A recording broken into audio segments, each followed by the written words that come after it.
Astrology से related महत्वपूर्ण जानकारियाँ प्राप्त करने के लिए मेरे चैनल को सब्सक्राइब कीजिए और लेटेस्ट नोटिफिकेशन के लिए बेल आइकॉन को भी प्रेस करिए।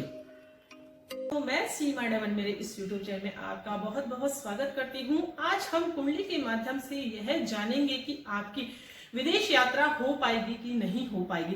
क्या जीवन में आप विदेश यात्रा कर पाएंगे? क्या आप अपने पूरे परिवार के साथ विदेश यात्रा कर सकते हैं कि नहीं कर सकते? और सबसे मोस्ट इम्पोर्टेंट कि आप विदेश में सेटलमेंट हो सकते हैं कि नहीं हो सकते। आपके अकेले का योग बन रहा है या फिर आप पूरे परिवार के साथ जाना चाहते हैं और अच्छा सक्सेस आपको विदेश में प्राप्त हो, तो हम पहले ही कुंडली के अनुसार सब कुछ जान सकते हैं। दोस्तों, कुंडली एक ऐसी चीज है जिसमें हम हमारे जीवन का पूरा सार जान सकते हैं कि आपके जीवन में आप कितनी उन्नति करेंगे, कितना आपको धन अर्जित आपके जीवन में आप कर पाएंगे, कितना आपको जीवन में भाग्य का साथ मिलेगा, सब कुछ। और जो मैं छोटी छोटी वीडियो बनाती हूँ एस्ट्रोलॉजी से रिलेटेड, तो उसमें मैं बहुत ही सिंपल वे में आपको समझाने का प्रयास करती हूँ। तो आज मेरा यही मकसद है कि विदेश के बारे में मैं आपको पूरी जानकारी दे पाऊँ। वीडियो स्टार्ट करने से पहले एक छोटी सी रिक्वेस्ट, यदि आप पहली बार मेरे इस चैनल पर आए हैं तो इसे आप सब्सक्राइब जरूर करिए और दूसरों के साथ भी इसे शेयर अवश्य करिए यदि वीडियो अच्छा लगे, और लाइक जरूर करें। तो चलिए शुरू करते हैं वीडियो।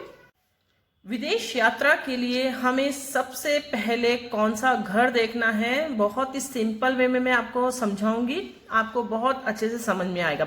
सबसे पहले आपको देखना है लग्न भाव का स्वामी। लग्न कौन होता है? आप खुद स्वयं, हम खुद स्वयं होते हैं जो फर्स्ट हाउस रिप्रेजेंट करता है। और उसके बाद देखना है 12th हाउस। 12th हाउस हमारे विदेश का घर माना जाता है कुंडली में। वैसे तो ये हॉस्पिटल के खर्चे, जेल यात्राएं, अन्य चीजें भी इससे देखी जाती है, लेकिन सबसे इंपॉर्टेंट है विदेश के लिए 12th हाउस का कनेक्शन होना चाहिए। कौन कौन से हाउसेस से होना चाहिए? सबसे पहले यदि लग्न भाव का स्वामी 12th हाउस से कनेक्शन बनाए, इंटरचेंज होकर दृष्टि से संबंध बनाए, किसी भी तरीके से संबंध बनाए 12th हाउस से, तो आपकी विदेश यात्रा होगी या विदेश में सेटलमेंट के आपके योग बनेंगे। सबसे पहले हमने ये चीज देखी। उसके बाद आता है second point, 4th house. 4th house क्यों माना जाता है इंपॉर्टेंट? 4th हाउस हमारा होता है मातृभूमि का घर। तो मातृभूमि का घर यदि 12th हाउस से कनेक्शन बनाए, यानी कि 12th हाउस का जो स्वामी होता है, अलग अलग लग्न कुंडलियों में अलग अलग स्वामी होगा, इसी तरीके से 4th हाउस का स्वामी भी अलग अलग होगा। तो दोनों का यदि कनेक्शन होता है, 4th हाउस का स्वामी या तो 12th हाउस में स्थित हो जाए या 12th हाउस का स्वामी 4th हाउस में स्थित हो जाए, तो भी आपके विदेश यात्राओं के योग बनेंगे, विदेश में सेटलमेंट के योग बनेंगे। और 4th हाउस में यदि नीच ग्रह स्थित हो जाए या कोई पापी ग्रह शनि राहु केतु भी स्थित हो जाए, तो भी आपके विदेश के योग बनते हैं या घर से दूरी के योग बनते हैं। इसी प्रकार से 7th हाउस भी देखा जाता है। 7th हाउस का कनेक्शन यदि 12th हाउस से हो, इंटरचेंज होकर 7th हाउस का लॉर्ड 12th में बैठा हो या 12th का लॉर्ड उठकर 7th हाउस में बैठा हो, तो भी आपके विदेश यात्राओं के योग बनेंगे। और शादी के बाद अधिक प्रबल योग बनेंगे। अक्सर होता है कि शादी के बाद हमारा भाग्य उदय होगा कि नहीं होगा, विदेश की यात्राएं होगी कि नहीं होगी, तो शादी के बाद के लिए ये चीज 7th हाउस का देखा जाता है। 7th हाउस में यदि 12th हाउस का लॉर्ड स्थित है, तो शादी के बाद आपके अच्छे योग बनेंगे विदेश में जाने के। इसी प्रकार से 9th हाउस लंबी यात्राओं के लिए देखा जाता है। तो 9th हाउस का कनेक्शन यदि 12th हाउस से हो, तो भी आपके विदेश के योग बनेंगे, विदेश में सेटलमेंट के योग बनेंगे। अब कनेक्शन कैसे होना चाहिए? या तो दृष्टि संबंध से हो, या दोनों ग्रह एक साथ युति करके कहीं पर भी स्थित हो, या इंटरचेंज हो, जैसे 12th हाउस का लॉर्ड यहाँ पर स्थित हो या 9th हाउस का लॉर्ड 12th हाउस में स्थित हो, तो भी आपके अच्छे योग बनेंगे। इसी प्रकार से 10th हाउस होता है हमारे कर्म क्षेत्र का मालिक। कर्म क्षेत्र का मालिक यदि उठकर 12th हाउस में स्थित हो जाए, तो विदेश से आपका व्यापार होगा, विदेश से आपकी इनकम होगी, इस तरीके से प्रेडिक्शन किया जाता है, या विदेश में जाकर आप अच्छा कार्य करेंगे। तो 10th हाउस का लॉर्ड 12th हाउस से कनेक्शन बनाए, या दृष्टि संबंध से भी बनाए या युति से बनाए, किसी भी तरीके से बनाए, वह अलग अलग लग्न कुंडलियों में अलग अलग हो सकता है। तो बेसिक नियम जो होते हैं वह मैं आपको बता रही हूँ। तो 10th हाउस का लॉर्ड 12th हाउस से यदि कनेक्शन बनाएंगे तो आप व्यापार के लिए या फिर नौकरी के सिलसिले में विदेश अधिक जाएंगे, या विदेश की यात्राएं आपकी होगी, या फिर काम धंधे के लिए, व्यापार करने के लिए भी आप विदेश में सेटलमेंट हो सकते हैं। इसी प्रकार से 8th हाउस का लॉर्ड भी बहुत अधिक इंपॉर्टेंस रखता है। 8th हाउस का लॉर्ड यदि 12th हाउस में स्थित है तो भी आपके विदेश के योग बनते हैं, और जलीय यात्राओं के योग बहुत अधिक इस समय इनके बनते हैं। और यदि आप पढ़ाई के लिए, अक्सर कमेंट्स आता है कि पढ़ाई के लिए विदेश जाना अच्छा रहता है कि नहीं, तो पढ़ाई के लिए आप विदेश जाएंगे कि नहीं जाएंगे वह 5th हाउस से देखा जाता है। यदि 5th हाउस का लॉर्ड आपके 12th हाउस में स्थित है, या 12th हाउस का लॉर्ड 5th हाउस में स्थित है, तो आप हायर स्टडीज के लिए विदेश में जाकर पढ़ाई कर सकते हैं। वह आपके जीवन के लिए बहुत अधिक अच्छा रहेगा। इसी प्रकार से यदि लग्न भाव का स्वामी 6th हाउस में स्थित हो जाए तो सीधी दृष्टि, उसकी 7वीं दृष्टि 12th हाउस पे पड़ेगी, तो भी विदेश के योग आपके अच्छे बनेंगे। लग्न भाव का स्वामी यदि 12th में स्थित होता है या 6-8-12 में स्थित होता है तो हम लग्न दोष से उसको रिप्रेजेंट करते हैं।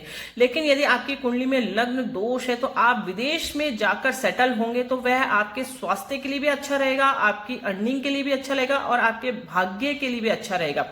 अब भाग्य भाव का स्वामी भी 9th हाउस का होता है, लंबी यात्राओं का घर भी यह माना जाता है। तो यदि भाग्य का लॉर्ड आपके 12th हाउस में स्थित होगा तो हम इस तरीके से प्रेडिक्शन करते हैं कि आपका भाग्य उदय विदेश में जाकर ही होगा, अन्यथा फिर आपको अन्य खर्चे होते हैं, हॉस्पिटल के खर्चे, जीवन में परेशानियों का सामना करना पड़ता है।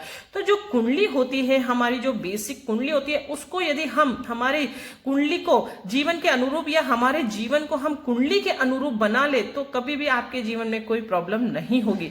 कौन सा ग्रह कहां पर स्थित है, उसका क्या कनेक्शन हो रहा है, कौन सा कार्य हमें करना चाहिए तभी हमारा भाग्य उदय हो या अर्निंग हमारी अच्छी हो, कौन सा कार्य हम करें या विदेश में जाकर हम कैसे सेटल हो, वह सब कुछ हम कुंडली के अनुसार जान सकते हैं। दोस्तों, अलग अलग रीजन से विदेश जाने के पर्पस हो सकते हैं, घूमने फिरने के हिसाब से भी आप जा सकते हैं और सेटलमेंट के हिसाब से भी जा सकते हैं, तो वह सब कुछ कुंडली के अनुसार हम जान सकते हैं। अब सेकंड पॉइंट आता है कि हम चंद्रमा की स्थिति को देखकर भी विदेश के योगों का आकलन करते हैं। चंद्रमा यदि आपके 1st हाउस में स्थित है, यहां पर स्थित है, 6th हाउस में स्थित है, या फिर 7th हाउस में स्थित है, या फिर 9th हाउस में स्थित है, या 10th हाउस में, या फिर 12th हाउस में स्थित है, तो भी आपके विदेश के योग बनेंगे। चंद्रमा क्यों मैंने बताया, क्योंकि चंद्रमा चलायमान ग्रह है और बहुत जल्दी अपनी घरों को चेंज ये कर लेता है, ये चर राशि के अंतर्गत आता है। तो जो चर राशि में यदि चंद्रमा स्थित है, चर राशि कौन कौन सी होती है, अलग अलग 3 तरीके की राशियां होती है, चर राशि, स्थिर राशि, द्विस्वभावी राशियां। तो यदि चर राशि में चंद्रमा स्थित है, चर राशि होगी मेष राशि आपकी 1st नंबर, 4 नंबर कर्क राशि, 7 नंबर तुला राशि, 10 नंबर मकर राशि। तो चंद्रमा यदि यहाँ पर 1 नंबर लिखा है, चंद्रमा स्थित है, तो आपके विदेश के योग बनेंगे। इसी प्रकार से यहाँ 4 नंबर लिखा है और चंद्रमा स्थित है तो भी आपके विदेश के योग बनेंगे अच्छे। तो चंद्रमा यदि चर राशि में स्थित हो तो भी आपके अच्छे योग विदेश में बनते हैं। इसी प्रकार से कोई ग्रह यदि आपके 1st हाउस में, 3rd हाउस में, या फिर 6th हाउस में, 7th हाउस में, 9th हाउस में, 10th हाउस में या 12th हाउस में उच्च का हो जाए। अब उच्च के ग्रह अलग होते हैं, नीच के ग्रह अलग होते हैं। मैंने पिछले वीडियोस में मैंने आपको बहुत अच्छे से समझा दिया है, यहाँ पर भी मैं आपको बता देती हूँ एक बार। सूर्य 1 नंबर राशि में सदा उच्च का होता है, चंद्रमा 2 नंबर राशि में उच्च का होता है। इसी प्रकार से 7 नंबर में शनि उच्च का होता है और 10 नंबर में मंगल उच्च का होता है, 4th में गुरु उच्च का होता है। यदि कहीं पर भी 4 नंबर लिखा है और गुरु स्थित है, जो हाउसेस मैंने आपको बताए वहां पर, यानी कि कहने का मतलब है यदि 4 नंबर यहाँ लिखा है, गुरु उच्च का है, तो भी आपके विदेश के योग बनेंगे। इस तरीके से इन हाउसेस में कोई ग्रह यदि उच्च का हो जाता है तो भी विदेश के अच्छे प्रबल योग बनते हैं। और शुक्र भी इसका कारक ग्रह माना जाता है। यदि शुक्र ही उच्च का होकर विदेश में बैठ जाए तो आपको बहुत अधिक धन अर्जित करवाता है विदेशों से। विदेशों से आप जो हम व्यापार करते हैं वह भी कर सकते हैं। इंडिया में रहकर भी आप विदेशों से यदि व्यापार करेंगे तो भी उसमें अच्छा हमें इंप्रूवमेंट मिलता है, अच्छा लाभ हमारे जीवन में प्राप्त होता है। ऐसा नहीं कि विदेश में जाकर ही आप सेटल हो, विदेश यहाँ पर रहकर भी आजकल ऑनलाइन काम बहुत से होते हैं।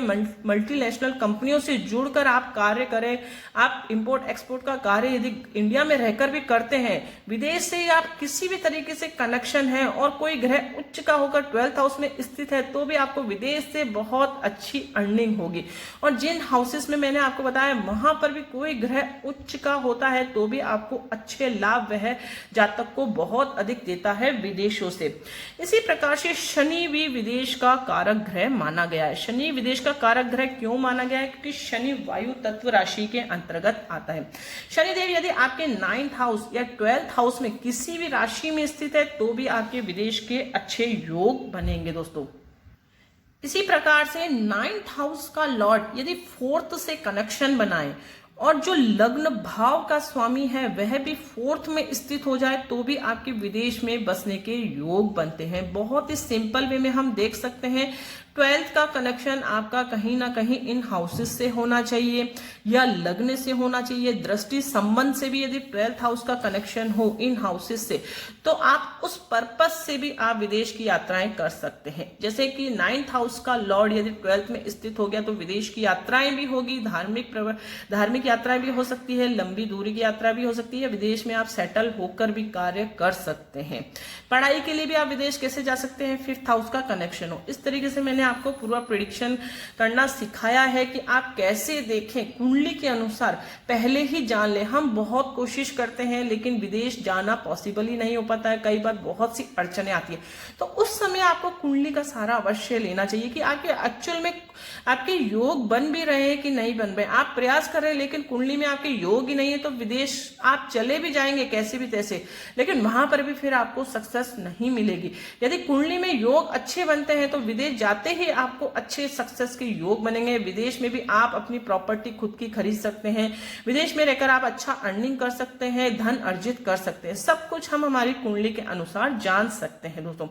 यदि आपको वीडियो अच्छा लगे तो इसे आप लाइक जरूर करें, दूसरों के साथ इसे जरूर शेयर करें, कमेंट्स के द्वारा मुझे जरूर बताएं वीडियो कैसा लगा। आपके जीवन में कोई भी समस्या हो तो कमेंट्स के द्वारा जरूर बताएं, उसे सॉल्व करने का प्रयास मैं जरूर करूंगी।